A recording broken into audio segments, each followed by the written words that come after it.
श्री क्षेत्र में जैसे ही व्यक्ति प्रवेश करता है, जगन्नाथ जी के दर्शन की तो बात बहुत आगे है। यहाँ से श्री नील चक्र दिखाई देना प्रारंभ हो जाता है। नील चक्र दर्शन करते ही जन्म से लेकर अब तक जितने पाप हैं, नील चक्र के दर्शन से तुरंत सब पाप समाप्त हो जाते हैं। ये जगन्नाथपुरी।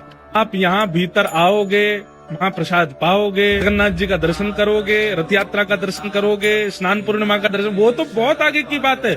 जैसे ही भुवनेश्वर से, कटक से, जहां से भी आप आ रहे हो, बस एक चीज का ध्यान रखना है कि जब जगन्नाथपुरी आ रहे हो तो नेत्र खोल करके चारों तरफ देखते आओ। जैसे ही नील चक्र दूर से दिखाई दे जाते हैं, कम से कम 8-10 किलोमीटर दूर से ही महाप्रभु जगन्नाथ जी का शिखर दिख जाता है। तो उसमें जो नील चक्र है, उस नील चक्र का केवल दर्शन कर लीजिए। उस दर्शन का ही इतना प्रभाव है कि जन्म से लेकर के अब तक जितने पाप किए हैं सब नष्ट हो जाते हैं। सोचो, ऐसे नील चक्र देखा, हमारे पाप शून्य हो गए, 0, कुछ नहीं बचा अब हमारे अंदर।